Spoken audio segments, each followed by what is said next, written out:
Hello and welcome to an exciting video for me. This is one of the fan favourites, of course, belonging to Yusei Fudo from the 5Ds era. This is Synchron, or specifically Adventure Synchron. So I'm going to be talking to you about how this deck functions, about probably some of the things you need to consider about playing.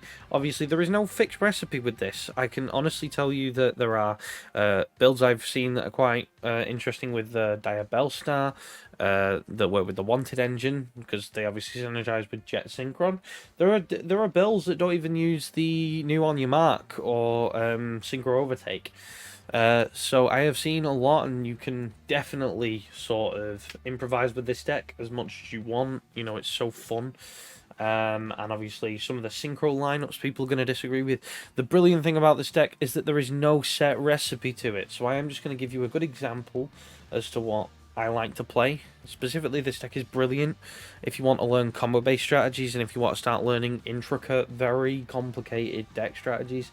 So if you want to get into that and start making big negate boards and having a bit of fun with the deck, then great. This is a great start. And to be honest, other than a few cards, it's not particularly that bank-breaking right now. So, let's get into the profile. We play 3 Water Enchantress and 1 Wandering Griffin Rider. The idea is that we make Wandering Griffin Rider first thing. We try and get this out of the way. And there is a combo that is featured where you can just normal summon Rev Synchron and you end up Synchro into Baronne before you even start playing.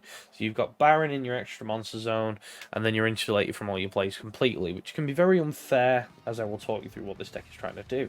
Of course, right, this is the card that summons a level 4 token. Now, this deck has one problem.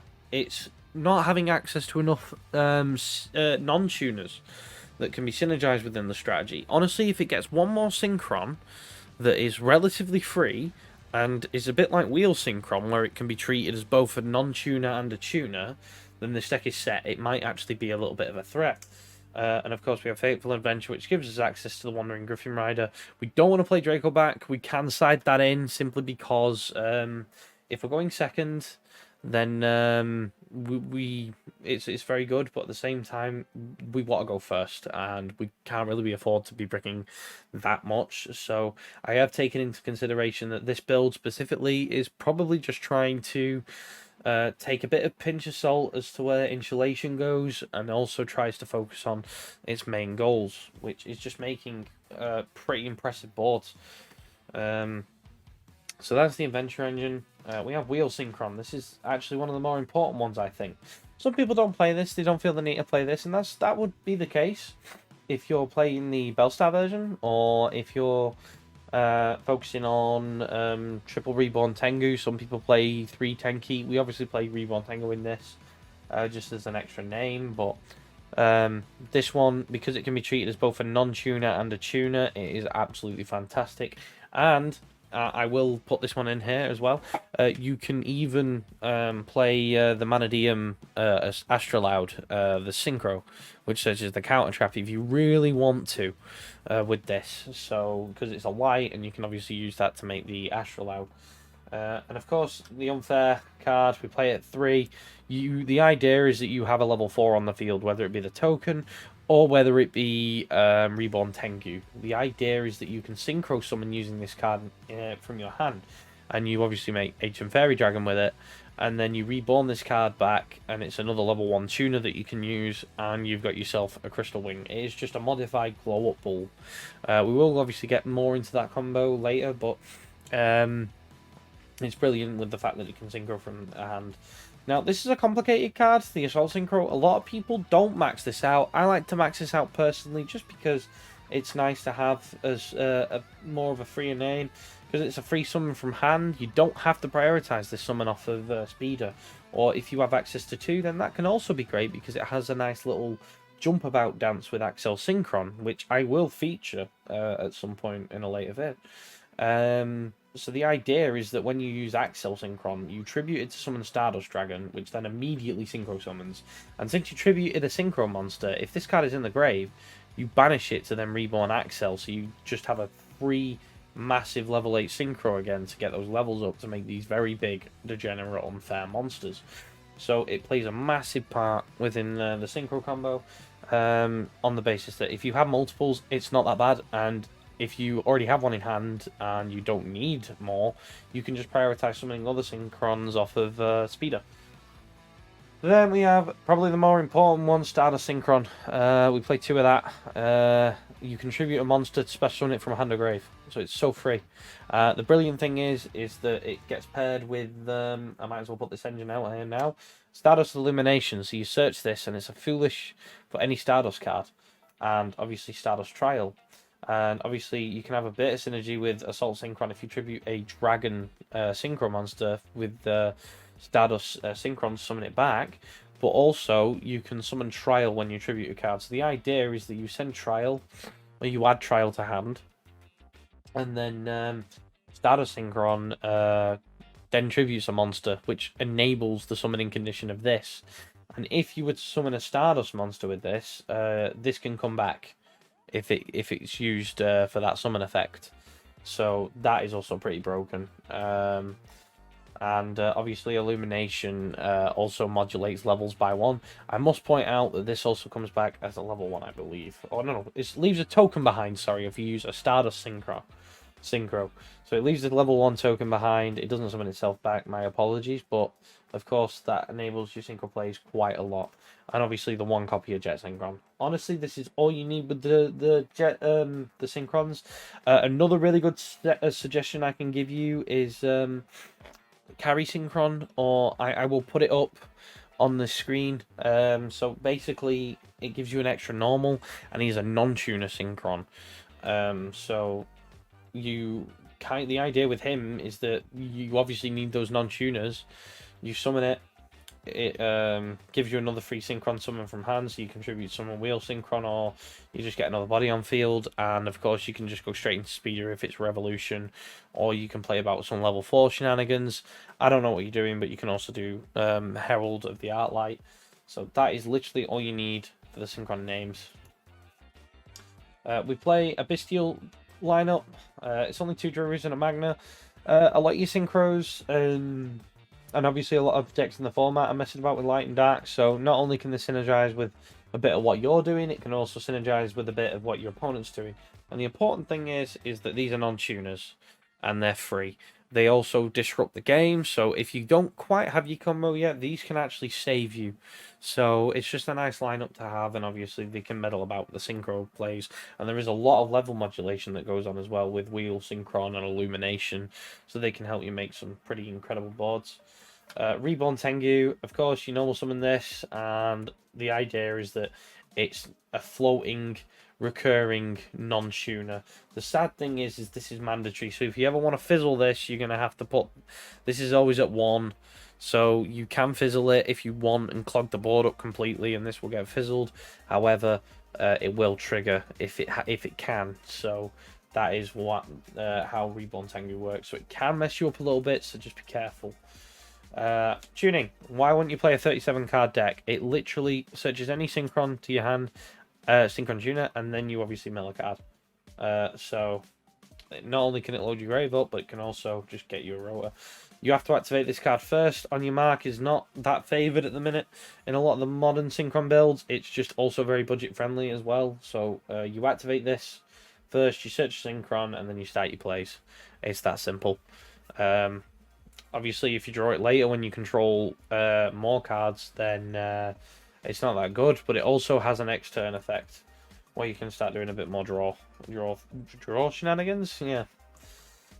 We want a bit of insulation, so we obviously have to play Triple Tactics Talent. You are going to get hand trapped. There is no way around that. If your opponent doesn't have a hand trap, they probably insta-lose in a lot of hands that you get. It's not insanely consistent by any stretch of the imagination, but it's not consistent. It is pretty ruthless, even in the more rubbish orientated hands there.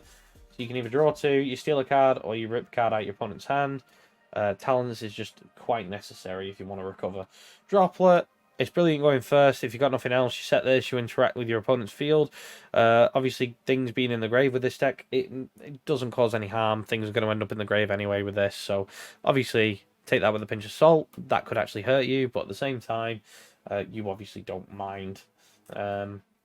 So Droplet's nice for also breaking boards if you have to go second. And we play Sophisticated Call by the Grave. Now, if your opponent tries to imperm your speeder, you're going to book a moon it. If your opponent tries to stop a play that you need where a Synchron has to resolve, then obviously you're going to book a moon it and you're quite safe. And for the extra deck, so the most important guy is Junk Speeder. He summons as many Synchrons as possible with different names. And the reason I play Wheel Synchron is because it can be classed as a non-tuner, and so you're not left with completely nothing on that basis. You need a massive both non-tuners and tuners, which is this deck's downfall, really. But if he resolves, you win the game.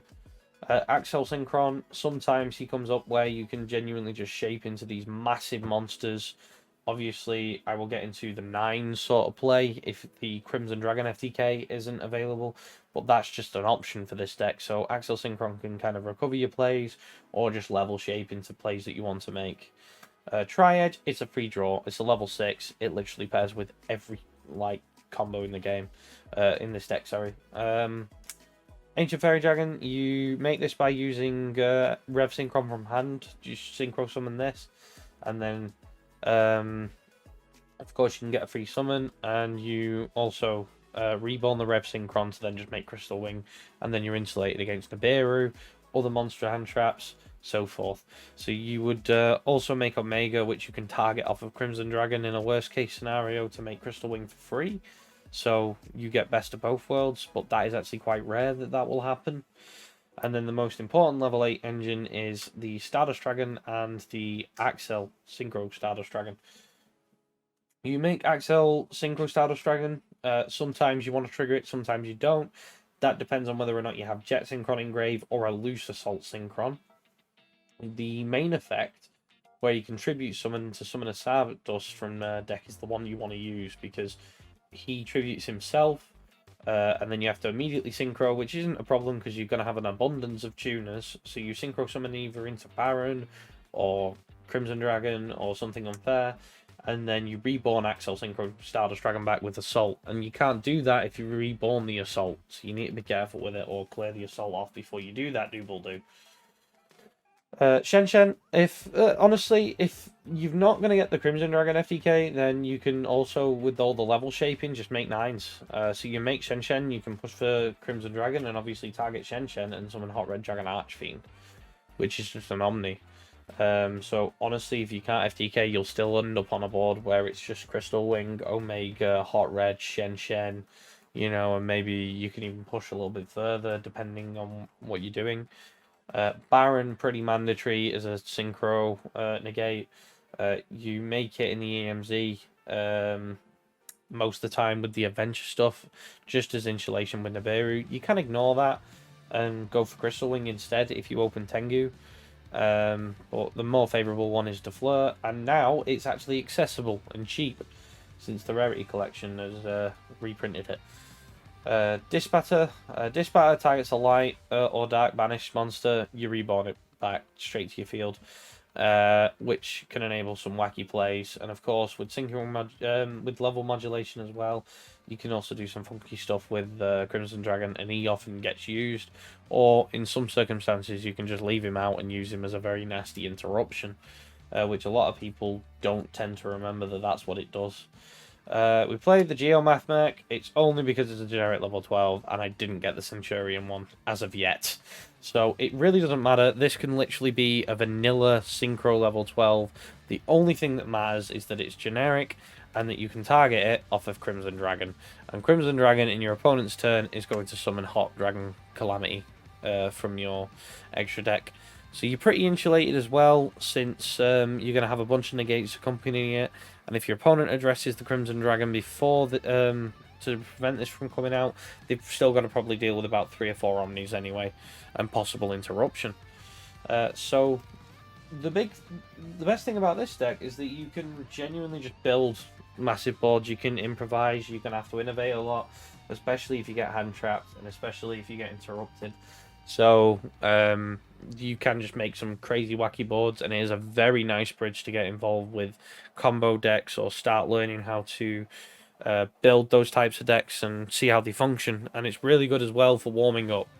at general events like YCSs and regionals. So, like, comment, subscribe, tell me what you think of the deck, tell me how you play it. Of course, I have acknowledged that you can put Bellstar in this now. There are lots of different variations that I can cover at some point, and I will obviously put some suggested cards that I have mentioned along the way to sort of fill in some gaps if you need them. So, like, comment, subscribe. Bye-bye.